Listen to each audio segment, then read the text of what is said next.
Welcome to another episode of Christmas to full marks gift of Christmas sports में full marks. তো তোমরা আজকে থাম্বনেলটা ঠিকই পড়েছো, আমরা এক্স্যাক্টলি 2x টাইম করে দিচ্ছি তোমাদের জন্য, অনলি ফর ইউ। কিভাবে? Let's find out.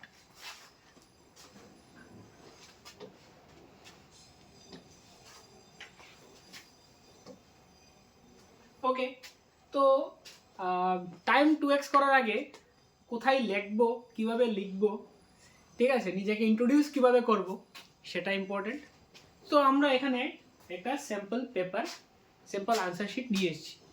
চলো দেখে নিই আমরা কিভাবে এটাকে ফিল আপ করতে হয়। ফার্স্টে এখানে দেখো লেখা আছে candidates name in capital letters. তো এখানে ব্লক লেটার্সে প্রত্যেকটা বক্সে একটা করে অ্যালফাবেট বসিয়ে তোমাদের নামটা লিখে নেবে। Then comes the roll number, এখানে তোমাদের রোল নাম্বারটা বসিয়ে দেওয়া হবে। দেন কামস সাবজেক্ট কোড, তোমাদের সাবজেক্ট কোডটা তোমাদের রেজিস্ট্রেশন সার্টিফিকেটে থাকতে পারে, ওর তোমাদের যে কোশ্চেন পেপার থাকবে ওইটাতে থাকতে পারে। তো তোমরা দেখে সাবজেক্ট কোড দেখে বসিয়ে দেবে। তারপরে সেন্টারের নাম্বার থাকবে, যদি তোমরা সেন্টারের নাম্বার না জেনে থাকো তাহলে ওইখানে প্রেজেন্ট কোনো এক্সামিনার তাদেরকে জিজ্ঞেস করে নেবে, নিশ্চয়ই জেনে যাবে। দেন তোমাদের রোল নাম্বারটা ওয়ার্ডসে বসাবে, তোমাদের ফাদার্স নেম বসাবে, ওর in case father is not the guardian তোমাদের গার্জেন, প্রেজেন্ট গার্জেনের নাম বসিয়ে দেবে।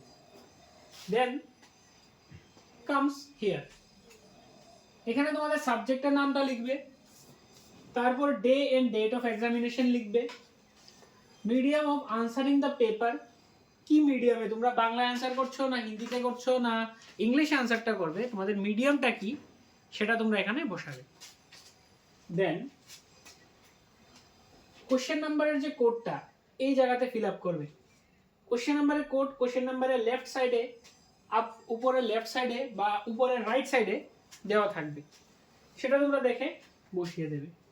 দেন কতটা সাপ্লিমেন্টারি আনসার বুক নিয়েছো সেটা এখানে ফিল আপ করবে। দেন কামস হিয়ার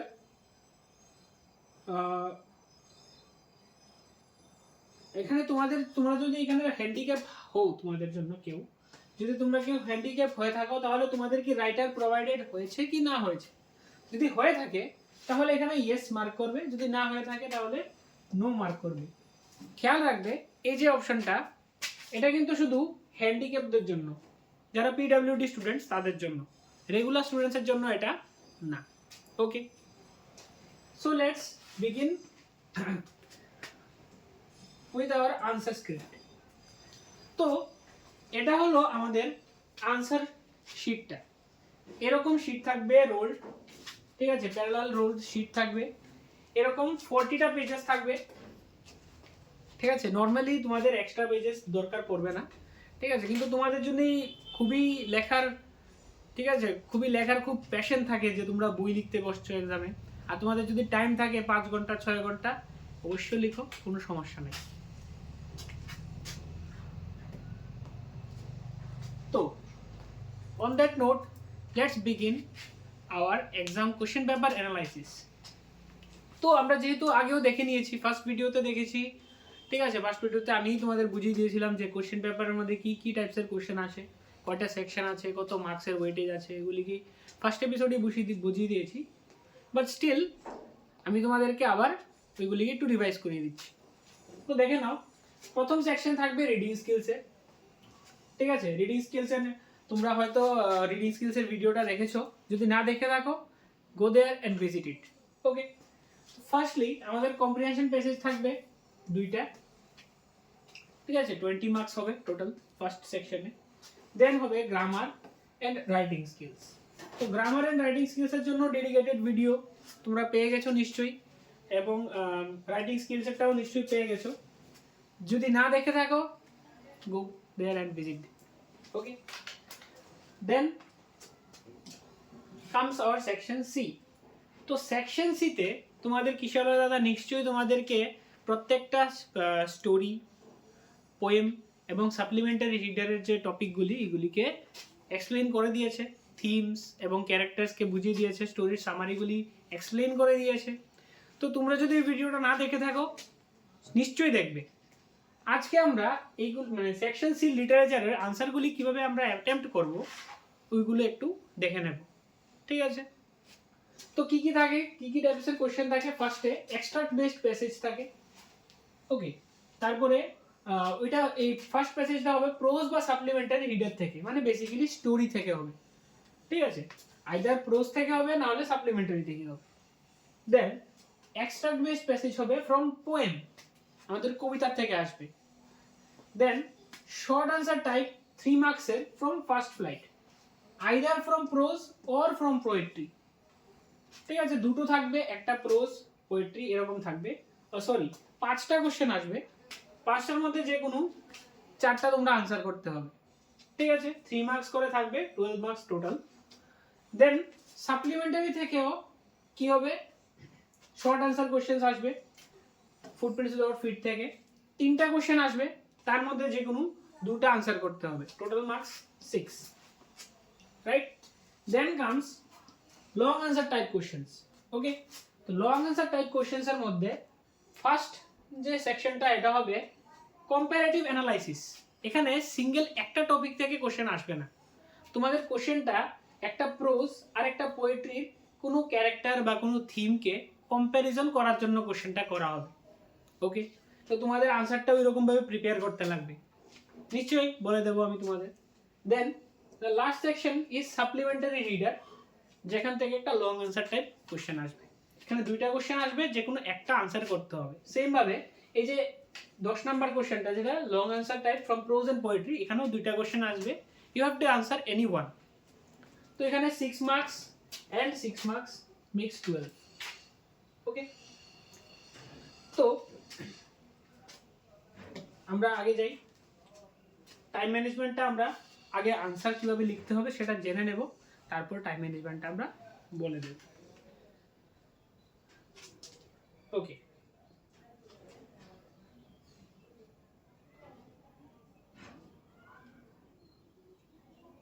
ওকে, তো how to write an answer. তো দেখা গেল তোমরা সব পড়ে নিয়েছো, সব পারো, আমাদের প্রত্যেকটা অ্যানালাইসিসও দেখে নিয়েছো, তোমাদের প্রত্যেকটা স্টোরি একদম মুখে মুখে মুখস্থ, একদম মুখে দিয়ে কোশ্চেন করলেই চলে আসে, ঠিক আছে? বাট দেখা গেল আনসার শিট দেখে, কোশ্চেন পেপার দেখে এক্সাম হলে তোমাদের ব্রেইন ব্ল্যাঙ্ক হয়ে গেল, কি লিখবে কি না লিখবে বুঝতে পারছো না, ঠিক আছে? অনেকের এই সমস্যাটা হয়, ঠিক আছে? কারণ এক্সাম হলে তো নার্ভাসনেসও চলে আসে, আর ইংলিশ তো হয়তো বোধহয় এবছর সবচেয়ে প্রথমে ইংলিশ এক্সামটাই হয়। তো অনেকে নার্ভাসনেসের ফলেও ভুল করে ফেলে, তার উপর কি লিখবে কি না লিখবে এসব চিন্তা করতে করতে ওদের টাইমও চলে যায়, ঠিক আছে? তো তাই সেটা এনশিওর করার জন্য আমি তোমাদের জন্য একটা রোড ম্যাপ নিয়ে এসেছি, যে আনসারগুলি কিভাবে অ্যাটেম্প্ট করতে হবে, রাইট? দেখে নিই আমরা একটা স্যাম্পলের থ্রুতে আমরা দেখব। তো first one is the extract based, okay. Extract based question. তো এখানে আমাদের একটা এক্সট্রাক্ট দিয়েছে ফ্রম দ্য থিফ স্টোরি, ওকে। তো আমরা ফার্স্টেই কোশ্চেনে চলে যাব। আমরা তো জানি ফর্মুলাটা কি, যে প্যাসেজ কোনো সময় ডাইরেক্টলি কোশ্চেনে মানে প্যাসেজটা কোনো সময় পড়তে নেই, ডাইরেক্ট কোশ্চেনে চলে যাওয়া দরকার। আমরা চলে যাব কোশ্চেনে। What does the following line tell us about the character of Anil, right? Character, অনিলের ক্যারেক্টারের ব্যাপারে আমরা কি জানতে পারি ইফ এই লাইনটার মাধ্যমে? তো আমাদের পুরোটা প্যারাগ্রাফের দরকার নেই, আমাদের শুধু এই লাইনটার দরকার। দেখি কি বলেছে। I think he knew I made a little money this way but he did not seem to mind. তো আমাদের জানতে হবে এই আইটা কে আর হিটা কে, ওকে। তো I think এখানে I হলো কে? I হলো যে হরি সিং, ওকে, and he is Anil, okay. Anil knew, okay, Anil knew that Hari Singh made a little money this way. Which way? By working with him, okay. Yes, he would take my time buying the day's supplies using making a profit of about a rupee a day. I think he knew, okay. তো ও তার দেওয়া টাকা দিয়ে সেরে জিনিস কিনতে যেত আর তার থেকে কিছু টাকা সেভ করে নিজের পকেটে রেখে দিত। সেই জিনিসটা সে ভাবতো যে অনিল হয়তো জানে। তো তাতে আমরা অনিলের ক্যারেক্টারের ব্যাপারে আমরা কি জানতে পারি, যে Anil is a kind person and a soft hearted person. He does not attack or scold or in any kind of or in any way face Hari Singh for the profit of 1 rupee that he makes every day. তো সেটা আমরা লিখে নেব 1 মার্কসের জন্য, এর থেকে বেশি আমাদের লিখতেও হবে না। Number 2 question, which of the following best describes the realization Hari Singh had while working for Anil? তো আমরা যদি স্টোরিটা পড়ে থাকি তাহলে আমাদের প্যাসেজটা থেকে জানতে হয় না যে কি বলে এটাকে, হরি সিং অনিলের সাথে কাজ করার ফলে কি একটা রিয়েলাইজেশন পেয়েছিল। ঠিক আছে, কি পেয়েছিল, যে হরি সিং এর সাথে যদি ও কাজ করতে থাকে তাহলে ওর লাইফ বেটার হবে, ও ইমপ্রুভ করতে পারবে, এডুকেশন ওর কাছে যদি এডুকেশন থাকে তাহলে ও লাইফে অনেক বেশি টাকা ইনকাম করতে পারবে দেন চুরি করার তুলনায়। ঠিক আছে, so let's find out that he would become a rich person one day, that Anil was a very intelligent master but a miser, that he would be able to accomplish a lot if he gets educated, that Anil made a lot of money from his job. তো আমাদের easily আমরা জানতে পারছি যে number C is the correct one. যদি আমরা স্টোরিটা পড়ে থাকি তাহলে নিশ্চয়ই সবাই জানবে যে কি রিয়েলাইজেশন ওর এসেছিল। Number 3 question, what did Anil promise to teach Hari Singh and how did Hari Singh feel about the opportunity to learn? ঠিক আছে, এটা হলো 2 মার্কসের in about 40 words. ওকে, তো অনিল প্রমিস করেছিল যে হরি সিংকে শিখাবে, পড়াশোনা করতে শিখাবে, নাম্বার অ্যাড করতে শিখাবে, রাইট? তো and how did Hari Singh feel about the opportunity to learn?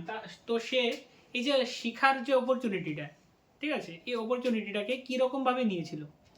তো নিশ্চয়ই ও শেখার চেষ্টা করেছিল, কিন্তু প্রথম ও বুঝতে পারেনি যে পড়াশোনার ইম্পর্টেন্সটা কি। তো তাই ও ওর থেকে টাকা চুরি করতো, অনিল থেকে টাকা চুরি করতো।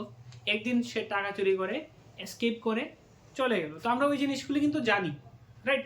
আমাদের আনসার শিটে ওই জিনিসটি জাস্ট প্রিন্ট করতে হবে, ছেপে দিতে হবে, ভাবলে হবে না যে কি লিখতে হবে। কি আমাদের কোশ্চেনটা পড়লেই আনসারটা মাথায় চলে আসতে হবে যে ওই কোন পয়েন্টে আমাদের যেতে হবে। কোন পয়েন্টে যাব? আমরা ফার্স্টে দেখবো যে হরি সিং চুরি করার মাইন্ডসেটে ছিল। ও সবসময় একটা চান্স খুঁজছিল যে কোন সময় একটা অ্যামাউন্ট অফ টাকা ও নিয়ে হরি সিং মানে ওই টাকাটা নিয়ে অনিলের বাড়ি থেকে পালিয়ে যাবে। ও পালিয়েও গিয়েছিল টাকাগুলি নিয়ে। তারপরে ট্রেনে উঠে ওর রিয়েলাইজেশন আসলো যে সে যে টাকাগুলি চুরি করলো সেটা ওর ভালো লাগছে না, ওর এটাকে খারাপ লাগছে, কাজটা ও খারাপ করেছে এমন মনে হচ্ছে। কেন? কারণ ও এডুকেশন যদি পায়, হরি সিং যদি অনিল থেকে এডুকেশন নিতে পারে, শিক্ষা নিতে পারে, তাহলে ও ভবিষ্যতে আরও ভালো ইনকাম করতে পারবে, অনেক ভালো আর্নিংস করতে পারবে। ঠিক আছে, তো দ্যাটস ওয়াই সে এই যে হরি সিং অপরচুনিটি টু লার্নটাকে কি হিসাবে নিয়েছিল? একটা opportunity to grow in life. তো 2 মার্কসের জন্য এর থেকে বেশি তো অ্যানালাইসিসের দরকার নেই আমার মনে হচ্ছে, তো আমরা পেয়ে যাব। দেন fill in the blanks with the correct word from the brackets. The narrator earned extra money by making a or n profit or investment of about a rupee a day. তো সে আর্ন করতো, তার মানে তো invest করবে না। ঠিক আছে, তো ইনভেস্ট করবে না যখন, তো এখানে আই নেই যখন, তো সেখানে এনও হবে না, হবে কি এ হবে। এ যখন এ হবে তো সেখানে কি হবে? প্রফিট। লাস্ট লাইন শুধু লাগবে আমাদের, লাস্ট লাইনের আগেরটা, sorry, I think which one is this? Yes, second last line.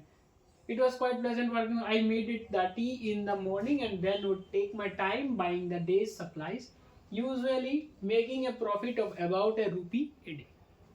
Okay, তো প্রফিট করতো, দ্যাটস ইট। তো কতক্ষণ লাগে যদি আমরা এইগুলিকে, আমি তো তোমাদের এক্সপ্লেন করছি তাই একটু টাইম নিচ্ছি না, যদি তোমরা এক্সামের মধ্যে এটাকে অ্যাটেম্প্ট করো তাহলে ম্যাক্সিমাম একটা অ্যাটেম্প্ট করতে তোমাদের ম্যাক্স টু ম্যাক্স 5 মিনিটস লাগার কথা। এগুলি তো 1 মিনিটও লাগার কথা না, 10 সেকেন্ডস 20 সেকেন্ডস। তারপরে এগুলি ওয়ান লাইনার, ঠিক আছে, ওয়ান লাইনার লিখতে কতক্ষণ লাগে, আমি ধরলাম ম্যাক্সিমাম 1 মিনিটস, ঠিক আছে। তো এই এমসিকিউ তো তোমাদের, ঠিক আছে, কিছু লিখতেও লাগে না, শুধু অপশনটা লিখবে আর এটা লিখে দেবে, শেষ।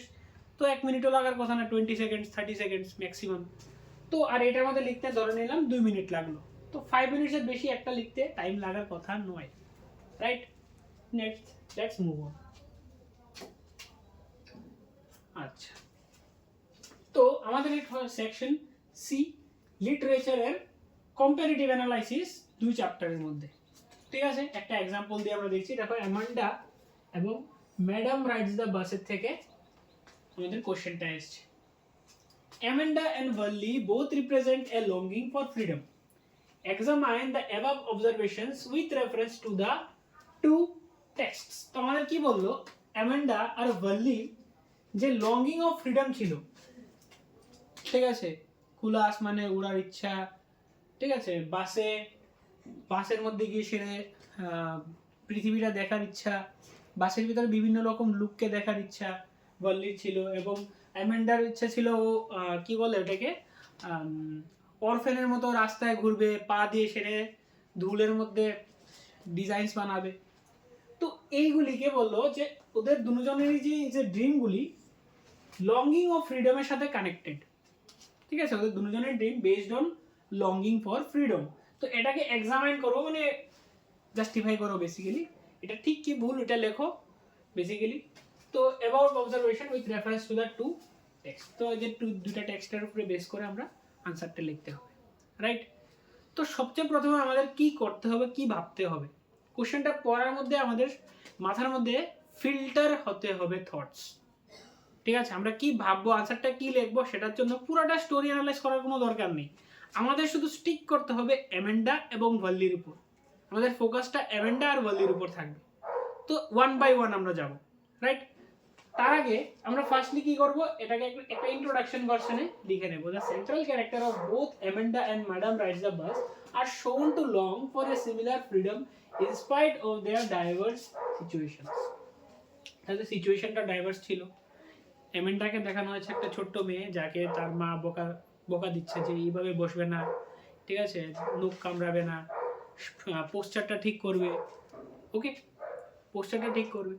So are at the same time কি বলে ওটাকে, ওয়াল্লির কি সিচুয়েশন ছিল, সে বাড়িতে ছিল, তার ইচ্ছা ছিল যে বাসের মধ্যে বসে ও দুনিয়াটা দেখবে, ও ঘুরতে যাবে, রাইট। তো তার ওই যে মাইন্ড, মানে তার যে সিচুয়েশনটা, তাদের দুজনের যে সিচুয়েশনটা ডিফারেন্ট, কোয়াইট ডিফারেন্ট, কিন্তু তারপরেও তাদের যে ইন্টেনশনগুলি quite similar, longing for freedom. তো এটা আমরা first introduction, they both want to enjoy their life in their own ways, তারা দুজনেই নিজের লাইফকে এনজয় করতে চায়। তো ইন্ট্রোডাকশন আমাদের হয়ে গেল। তারপর আমরা কি করব, তারপর আমরা ফার্স্ট দ্য ক্যারেক্টার যেটা অ্যামান্ডার ব্যাপারে থটসগুলি আমরা আনবো। অ্যামান্ডার ক্যারেক্টারের কি কি চাইতো, ওর কি কি নিডস ছিল, ও কি কি চাইতো, ঠিক আছে, ওর কি স্বপ্ন ছিল, রাইট। ওর মা ওকে বকুনি দিচ্ছে, ও কি ভাবছে মনে মনে, আরে আমি আকাশে উড়ছি, আমি রাপুনজেল, লাইক আমি অরফেন, আমি রাস্তায় রাস্তায় ঘুরছি, পা দিয়ে প্যাটার্ন বানাচ্ছি, ও এরকম জিনিসগুলি ভাবছে, ঠিক আছে। তো এতে কি বোঝা যায়, ওর একটা লঙ্গিং আছে ফ্রিডম। তো আমরা ফার্স্ট প্যারাগ্রাফে অ্যামান্ডার ব্যাপারে এক্সাম্পল লিখে নেব। In the poem Amanda, the central character is shown as distracted while her mother scolds her. She constantly nags Amanda upon her posture and etiquette and instructs repeatedly to improve herself. তার মা কি করছে, তারকে বকুনি দিচ্ছে, তার poster, এটিকুয়েট, ঠিক আছে, হাব ভাব এগুলিকে ক্রিটিসাইজ করছে যে এরকম ভাবে করবে না, এটা করবে না, এভাবে বসবে না, ঠিক আছে, নখ কামড়াবে না, পোস্টার ঠিক করো, সোজা হয়ে বসো, like this. But Amanda is not বোদার্ড, তার একদমই পাত্তাই নেই, ওর মা কি বলছে ওর একদম খেয়ালই নেই, ওর ধ্যান অন্যদিকে, অন্যমনস্ক হয়ে আছে। She is not bothered about all that, rather she is lost in her own imagination, সে নিজের একটা স্বপ্নের দুনিয়াতে ঘোরাঘুরি করছে না।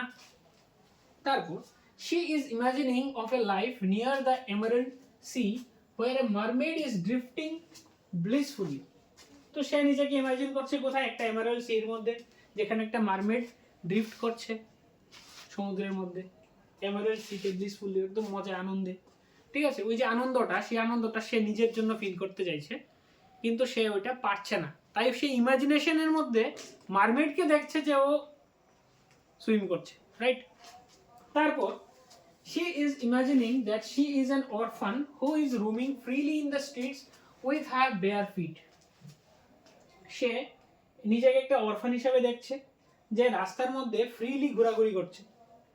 ঠিক আছে, তার কেউ নেই, সে একদম খালি পায়ের মধ্যে রাস্তার মধ্যে ঘুরছে। এবং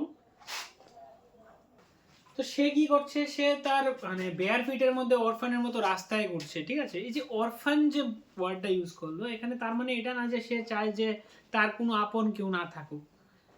এটার মিনিং এটা যে সে চায় যে একটা অরফান যেরকম ভাবে স্বাধীনভাবে ঘুরতে পারে, তাকে কেউ বাধা দেয় না, আটকায় না, সেও যাতে ওই রকম ভাবে ঘুরতে পারে। ঠিক আছে, তো তার এই যে অরফান হওয়ার যে ইচ্ছাটা, সেটার মিনিং একটু different. She thinks that she is Rapunzel and is carefree. সে ভাবে যে সে রাপুনজেল এবং সে কেয়ারফ্রিও, তার একদম চিন্তা ভাবনা কিছু করার কোনো দরকার নেই। সে রাপুনজেল, একদম মনের সুখে হাওয়াতে সে উড়বে। ওকে, তো আমাদের ফার্স্ট প্যারাগ্রাফের মধ্যে আমরা যে ইন্ট্রোডাকশন, অ্যামেন্ডার ইন্ট্রোডাকশনটা আমরা দিয়ে দিলাম। তারপরের প্যারাগ্রাফে আমরা ওয়াল্লির ইন্ট্রোডাকশনটা দেব, যে ওয়াল্লি কি চাইতো, ওয়াল্লির কি ইচ্ছা ছিল, ওয়াল্লি কি করতে চায় বা কি করেছে।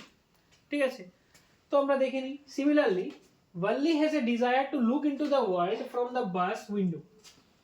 তার বাসের উইন্ডো দিয়ে পৃথিবীটাকে দেখার খুব ইচ্ছা। She wanted to see the world beyond her house.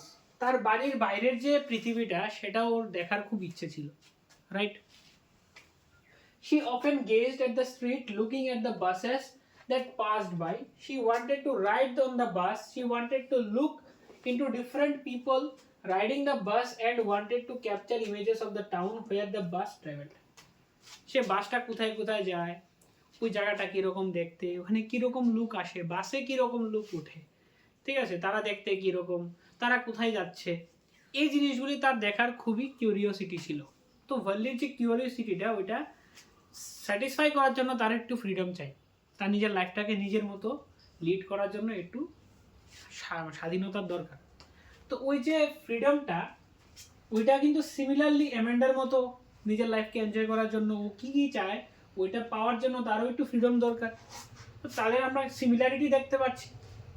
এখন আমরা লাস্টে একটা কনক্লুশন লিখবো, সেটার মধ্যে দুইটাকে কানেক্ট করে দেব। ঠিক আছে, আর এটা বলে দেবো যে কী কীভাবে তাদের সিমিলার characteristics আছে। দেখেন, overall both the characters wanted to break free from their limited space and also wanted to explore this vast world. তারা দুজনই ভাস্ট ওয়ার্ল্ডকে এক্সপ্লোর করতে চায়। কি বলে এটাকে, অ্যামান্ডা কি করতে চায়, এমারাল্ড সির মধ্যে মারমেডের ড্রিফটিং দেখতে চায়। এট দ্য সেম টাইম অরফান হয়ে স্ট্রিটসের মধ্যে বেয়ার ফিট ঘুরতে চায়। রাপুনজেল হয়ে কেয়ারফ্রি ভাবে ঘোরাঘুরি করতে চায়, উঠতে চায়। ওকে, সেম ভাবে ওয়াল্লি কি করতে চায়, ওয়ার্ল্ডকে বাসের উইন্ডো দিয়ে দেখতে চায়। ঠিক আছে, বাসে উঠে বিভিন্ন নতুন নতুন জায়গায় যেতে চায়, বাসের মধ্যে নতুন নতুন টাইপের মানুষকে দেখতে চায়, চিনতে চায়, তারা কোথায় যাচ্ছে, ওই জায়গাগুলি কীরকম, ওইগুলিকে দেখে জেনে বুঝতে চায়। ঠিক আছে, though their experiences and desires are different, তাদের এক্সপিরিয়েন্সেস আর ডিজায়ার কিন্তু ডিফারেন্ট। ঠিক আছে, অ্যামেন্ডা অন্যরকম ইচ্ছা এবং ভ্যালিরও কি আলাদা আলাদা ইচ্ছা, ওদের স্বপ্ন আলাদা, বাট তাদের স্বপ্নটা পূরণ করার জন্য তাদের একটাই জিনিস লাগে, freedom. So they are longing for freedom and adventure makes them alike. তো তাদের লঙ্গিং ফর ফ্রিডম, তাদের যে ফ্রিডমের দরকারটা এবং অ্যাডভেঞ্চার করার যে ইচ্ছাটা, স্বপ্নটা, সেটা তাদের একরকম বানিয়ে দেয়। That's it. তো আমরা আনসারটা এখানে কিন্তু শেষ। ঠিক আছে, তো আমরা কি করলাম, আনসার মধ্যে ফার্স্ট আমরা একটা ইন্ট্রোডাকশন দেব। তো আমরা আনসারটার মধ্যে সবচেয়ে ফার্স্টে কি করব, একটা ইন্ট্রোডাকশন লিখব।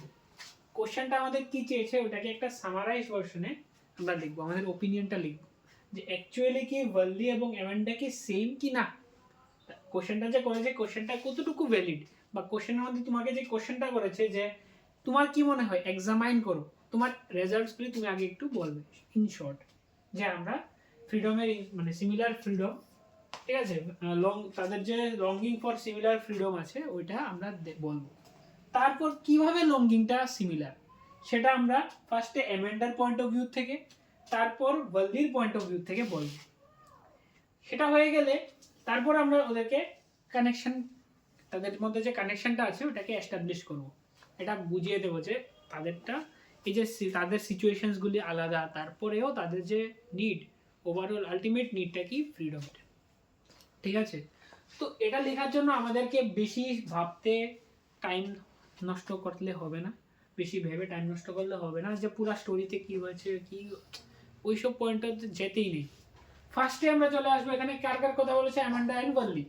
তো আমরা ডাইরেক্ট অ্যামান্ডার পয়েন্ট অফ ভিউ থেকে ভাববো যে অ্যামান্ডা কী চাইতো, ওয়ার্লি কী চাইতো, ওয়ার্লির পয়েন্ট অফ ভিউ থেকে ভাববো ওদের মধ্যে কী সিমিলারিটি আছে। ঠিক আছে, তো এক্সট্রা ডিটেলসে যেতে নেই। তো এটা লেখার জন্য আমাদের যদি একটা টাইম এস্টিমেট করতে হয়, তো আমরা এস্টিমেট করব maximum 10 minutes to 12 minutes.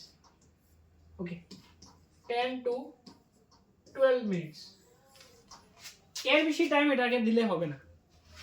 Okay, 10 minutes to 12 minutes ভেবে নাও, হচ্ছে ধরে নাও 2 মিনিট 5 মিনিট তুমি ভাবলে, তারপরে বাকি 7 মিনিটস, ঠিক আছে, বা 10 মিনিট যতটুকুই লাগে তুমি আনসারটা লিখতে দেবে। বেশি ভাবলে একদমই চলবে না, আমাদের ক্লিয়ার থাকতে হবে ব্রেনের মধ্যে যে কোন জিনিসটা আমরা ভাবতে হবে, কোন পয়েন্টেতে আমরা চিন্তা করব, right. Then the next one is section C, literature supplementary reader. তো সাপ্লিমেন্টারির মধ্যে তেমন কিছু কঠিন কিছু আসে না, ওদের প্রত্যেকটা সাপ্লিমেন্টারি স্টোরি কি আমাদের সিম্পল থাকে। ঠিক আছে, ওইগুলির মধ্যে এত কমপ্লিকেটেড কোনো থিম নেই, এত কমপ্লিকেটেড কোনো ক্যারেক্টার ডেভেলপমেন্ট নেই। ঠিক আছে, যেগুলি আছে সব সিম্পল আছে, আর স্টোরিগুলি একটু লেংদি, তো লেখার জন্য অনেক কিছুই থাকবে তোমাদের কাছে। ঠিক আছে, তুমি সামারিটা জানো, স্টোরিটা বা ক্যারেক্টারগুলিকে ভালো করে চিনো, তাহলে ইজিলি আনসার তুমি 6 মার্কস করতে পারবে, আনসারটা বেশি প্রবলেম হবে না। তো আমরা দেখে নিই একটা এক্সাম্পল। তো Matilda's character embodies the journey of change or progression throughout the story, encapsulating the transformations she endured as a consequence of her experience, trials and engagements with her other characters. In the light of the above information, trace the transformation seen in Matilda's character in the story. Long story short, এত বড় question দিয়ে তোমাকে time নষ্ট করার জন্য চাইছে। Basically তোমার কি করতে হবে, শুধু মাটিল্ডার ক্যারেক্টারের ডেভেলপমেন্টটা তোমার লিখতে লাগে। ও স্টার্টিংয়ে কীরকম ছিল, তার লাইফে কি কি হয়েছে, সেটার কারণে তার লাইফে অনেক কিছু চেঞ্জেস এসছে, আর তারপরে লাস্টে আলটিমেটলি মাটিল্ডা কীরকম হয়ে গেছে, দ্যাটস ইট, 3টা স্টেজ। ওকে, তো ফার্স্টে আমরা কি করব, একটা ইন্ট্রোডাকশন, যেটা আমি আগে বললাম। In the story, The Necklace, we can find a drastic change in the initial and final versions of Matilda's character. Initial version of Matilda and final versions এর মধ্যে একটা বড় একটা ডিফারেন্স আছে। The change she undergoes throughout the story is not just physical but also psychological and spiritual. শুধু তার যে physical change আসলো, যে তার বিউটি নষ্ট হয়ে গেছে, ও একটু বুড়ো বুড়ো লাগছিল, বয়স্ক লাগছিল, শুধু এরকম চেঞ্জেস হয়েছে না, তার সাথে ও সাইকোলজিক্যাল চেঞ্জ হয়েছে এবং স্পিরিচুয়াল চেঞ্জেসও হয়েছে। তো আমরা ফার্স্টে at the beginning of the story, মানে মাটিল্ডার স্টোরিটা প্রিভিয়াসলি মানে ইনিশিয়ালি স্টোরি স্টার্টিংয়ের দিকে কীরকম ছিল সেটা আমরা আগে দেখব। At the starting of the story, Matilda is depicted as a physically beautiful woman who is far more ambitious and dissatisfied with her life. তো ম্যাটিল্ডা হলো একজন বিউটিফুল ওমেন, ঠিক আছে, তার অ্যাপিয়ারেন্স খুবই সুন্দর ছিল, কিন্তু এট দ্য সেম টাইম সে খুব অ্যাম্বিশিয়াস ছিল। ঠিক আছে, তার খুব ইচ্ছা, খুব বড় বড় স্বপ্ন ছিল, সি ওয়াজ ড্রিমি। সে ভাবতো যে সে পুয়ার ফ্যামিলিতে জন্ম হয়েছে, সেটা ওর ব্যাড লাক, ওর জন্মই হয়েছিল হাই ক্লাস ফ্যামিলিতে থাকার জন্য। দ্যাটস ওয়াই সে সবসময় নিজের লাইফের সাথে ডিসস্যাটিসফাইড থাকতো। ঠিক আছে, তার ফ্যামিলি মিডল ক্লাস ফ্যামিলিতে জন্ম হয়েছে, তার বিয়ে হয়েছে ক্লার্কের সাথে, মানে সে একদমই খুশি না নিজের লাইফের সাথে। ওকে, she was born and married in a middle class family but dreamt of living a luxurious life. তো সে একটা মিডল ক্লাস ফ্যামিলিতে জন্ম হয়েছে, কিন্তু তার লাক্সারিয়াস লাইফ স্পেন্ড করার খুবই ইচ্ছে ছিল, লোভ, গ্রিড বলতে পারি, which was out of her reach. কিন্তু ওই স্বপ্নটা তো পূরণ করার মতো নয়, তার রিচের বাইরে ছিল, ঠিক আছে, औकात বাহার বলতে না ওই রকম। This made her dissatisfied with her own life and her husband. তো আলটিমেটলি সে কি কিছু পাবে না, কি পাবে? Dissatisfaction with her own life and her husband, তার হাজবেন্ডের সাথে। This ambition of her constricted her will to work hard and made her proud. ঠিক আছে, এই যে তার যে এই ভাবনাটা যে আমার তো জন্ম হয়েছে একটা রিচ ফ্যামিলিতে থাকার জন্য, ঠিক আছে, রিচ ফ্যামিলিতে লাইফ স্পেন্ড করার জন্য, একদম লাক্সারির জন্য, ঠিক আছে, এই ভাবনাটা আছে তাকে হার্ড ওয়ার্ক করার থেকে আটকাচ্ছিল। আমি এইসব কাজ করবো, ছি, ঠিক আছে, এইসব কাজ আমি করি না, ছি। তো ওই যে মাইন্ডসেট আছে, যেটার কারণে সে কখনো নিজের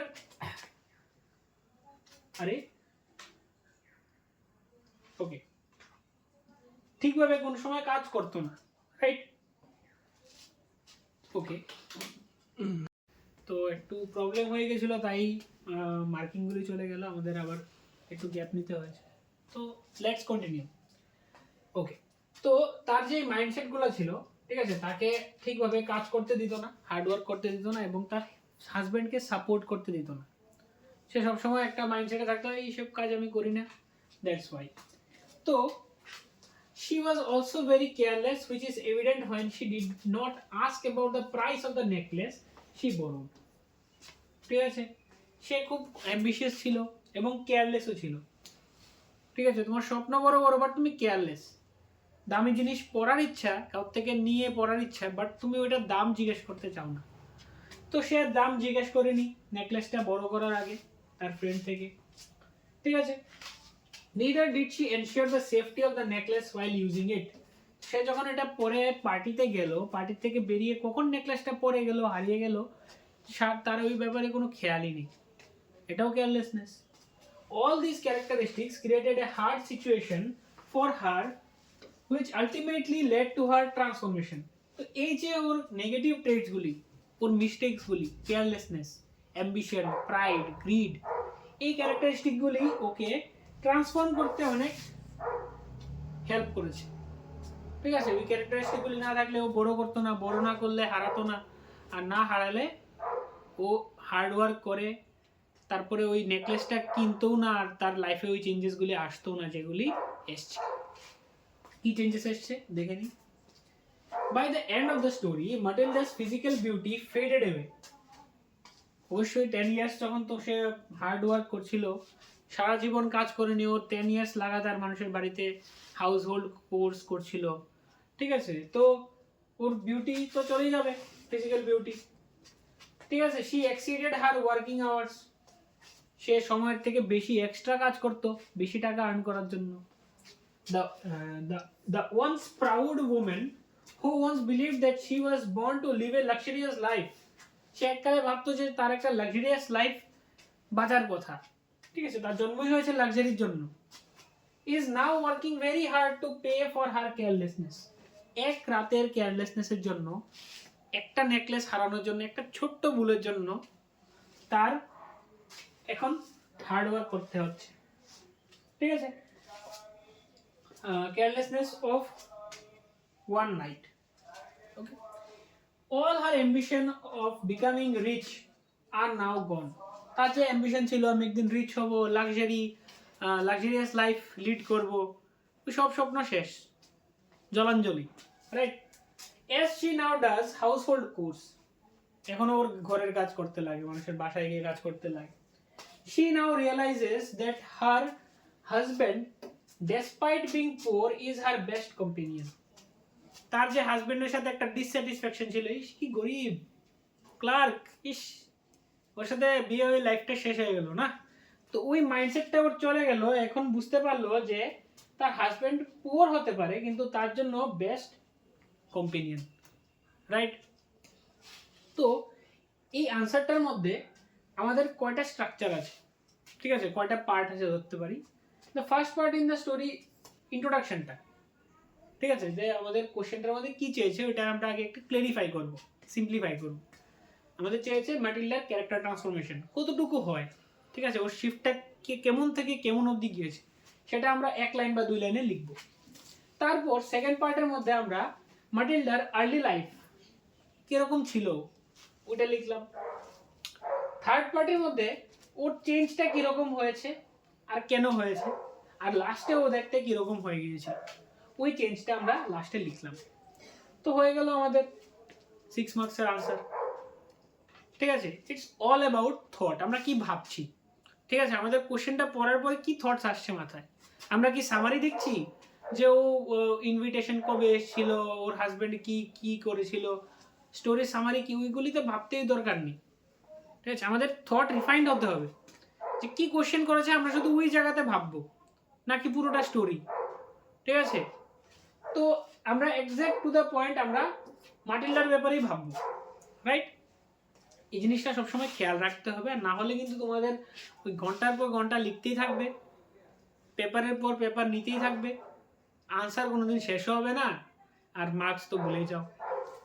দ্যাটস ওয়াই তো এটা লিখতে আমাদের কতটুকু টাইম নেওয়া উচিত, 10 to 12 মিনিটস, ভাবার জন্য 5 মিনিটস আর বাকি টাইম লেখার জন্য। আমি ম্যাক্সিমাম 15 মিনিটস ধরে নিলাম, এর বেশি লাগার কোনো কথা নেই, ওকে, এর বেশি লাগার কোনো কথা নেই।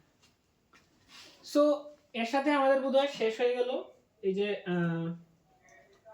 চ্যাপ্টার এক্সপ্লেনেশনটা, মানে কিরকম ভাবে আনসার লিখতে লাগে, how to write an answer. এখন আমরা দেখে নেব আমরা কতটুকু টাইম সেভ করেছি, রাইট। ওকে,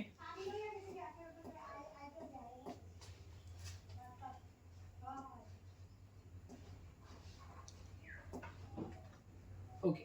তো রিডিং স্কিলসে আমরা যেরকম দেখেছিলাম ফার্স্ট, মানে রিডিং স্কিলসের ভিডিওর মধ্যে আমরা এক্সপ্লেন করেছিলাম কিভাবে আমাদের অ্যাটেম্প্ট করা দরকার, যে আমাদের কোনো সময় প্যাসেজটা পড়তে নেই, প্যাসেজ না পড়ে ডাইরেক্ট কোশ্চেনে যাব, কোশ্চেনের মধ্যে নিচে প্যারাগ্রাফের নাম্বার দেওয়া থাকবে বা কোটেশনস দেওয়া থাকবে প্যারাগ্রাফ থেকে, তো আমরা ওইটার উপরে বেস করে আনসার লিখতে পারবো। আর যদি লাগে তখন আমরা প্যারাগ্রাফকে পড়ে নেব, পুরোটা পড়ার কোনো দরকার নেই।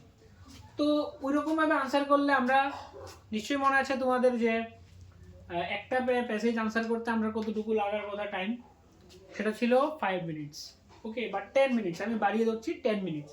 তো 10 মিনিটস যদি ইচ হয় তো আমাদের দুটো প্যাসেজ আনসার করতে লাগবে 20 minutes. 20 minutes. Let's go to grammar. তো গ্রামার হলো, গ্রামারে কি বলবো, আর গ্রামারে বলার কি আছে, যদি তোমরা পারো গ্রামার করতে, যদি তোমাদের গ্রামার পারা আছে, ইউ নো দ্য প্রসেস, তো তোমাদের 1 মিনিটও লাগবে না একটা আনসার করতে। ইটস জাস্ট লাইন পড়ো, আনসার লেখো। ইটস নট লাইক থিঙ্ক করার কিছু নাই, পারো নয় পারো না। যদি না পারো ঘন্টার পর ঘন্টা বসে থাকো, সারাদিন রাত্র বসে থাকো, হবে না। যদি পারো তাহলে তো 1 মিনিটের ব্যাপার। তো 10 মার্কস আনসার করার জন্য আমি 1 মিনিট ধরে নিচ্ছি, তো 1 into 10 গ্রামারের 10 মার্কস আসবে 10 মিনিটস। আর ঠিক আছে, 10 মিনিটস।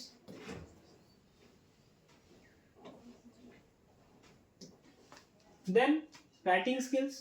তো রাইটিং স্কিলসের মধ্যে আমরা ধরে নিচ্ছি একটা আনসার লিখতে, একটা কি বলে ওটাকে, লেটার, ঠিক আছে, লেটার বা অ্যানালিটিক্যাল প্যারাগ্রাফ, তো একটা লিখতে আমাদের টাইম লাগতে পারে 10 মিনিটস বা 15 মিনিটস, ওকে, ম্যাক্সিমাম 15, নর্মালি 10 মিনিটস লাগার কথা, ইন্টু 2, 20 মিনিটস, ওকে। 20 মিনিটসে আমাদের রাইটিং সেকশন হওয়ার কথা। 5 মার্কসের জন্য এর থেকে বেশি টাইম দিলে চলে না। Then comes section C, literature.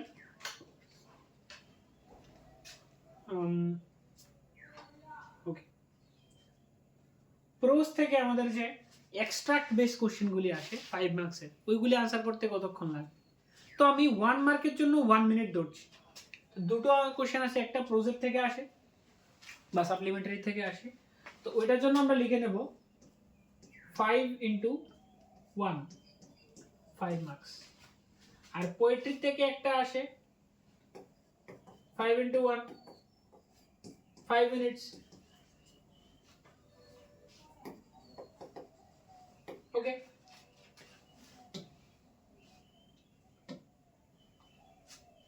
ওকে, তারপর 3 মার্কসের কোশ্চেন আমরা দেখে নিচ্ছি।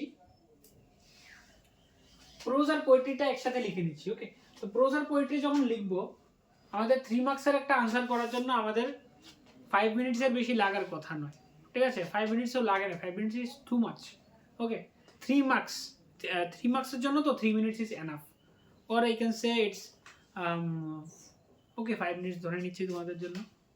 তুমি কি আগে দেখোগে, ঠিক আছে? 3 into কয় মার্কস? 4 into 5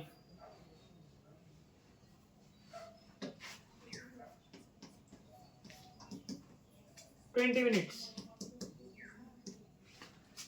ওকে, আর সাপ্লিমেন্টারিতে দুইটা আসবে 3 মার্কসের, 5 into 2 10 minutes।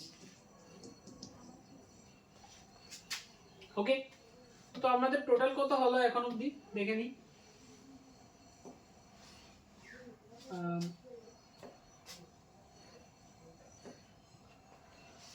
এখানে 20 plus 10 30 plus 20 50 plus 5 55, then it's 60 70 80 minutes, then 90 minutes। ঠিক আছে, তো 90 মিনিটসে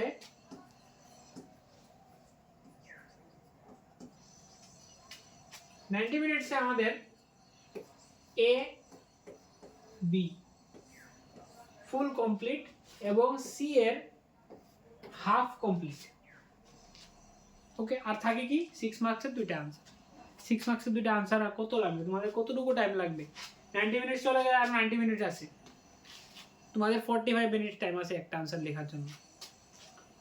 যদি এগুলিতে তুমি টাইম সেভ করো, আমি ম্যাক্সিমাম টাইম ধরে নিচ্ছি, যদি তোমরা এইগুলি লেখার মধ্যে টাইম সেভ করতে পারো, আই এম শিওর তোমরা পারবে, রাইট? যদি তোমরা করে ফেলো তাহলে 120 মিনিটসের মধ্যে তোমাদের পুরো পেপার কমপ্লিট হয়ে যাবে। 120 মিনিটসের বেশি লাগার কথাই না, ঠিক আছে? তো আমাদের হলো নি 2x time, right? 2x time চলে এলো।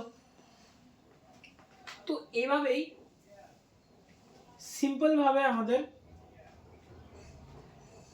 কোশ্চেন আনসার করে টাইম সেভ করতে পারি, এবং ইংলিশের মধ্যে আমাদের এত একটা টাইম লাগে না, ঠিক আছে? English is quite easier to answer. আর যদি ইংলিশে এত টাইম নাও তাহলে এসএসটি, বাংলা, সায়েন্স এগুলিকে কিভাবে আনসার করবে?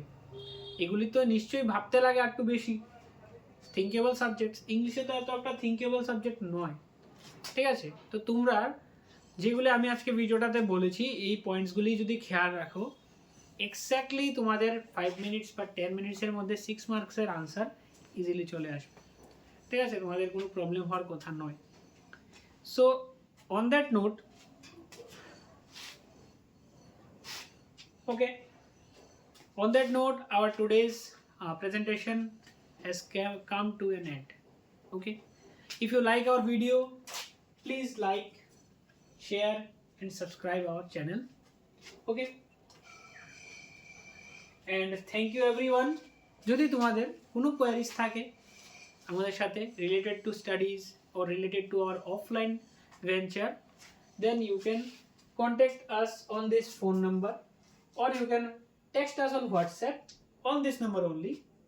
আর তোমরা যদি চাও জুভেনাইল গুরুকুলের ইমেল অ্যাকাউন্টেও তোমরা মেসেজ করতে পারো, মেইল করতে পারো। তাছাড়া আমাদের অফলাইন সেন্টার, যেটা নাকি বীরেন্দ্র কেন্দ্রালয় ইন্দ্রনগর হাই স্কুলের ওয়েস্ট সাইডে আছে আগরতলাতে, এখানে অফলাইন এসেও তোমরা কন্ট্যাক্ট করতে পারো। আমরা তোমাদের জন্য সবসময় অ্যাভেলেবেল আছি। তো ভালো করে পড়াশোনা করো, এবং বোর্ড তো চলে আসছে, তো best of luck everyone, good bye.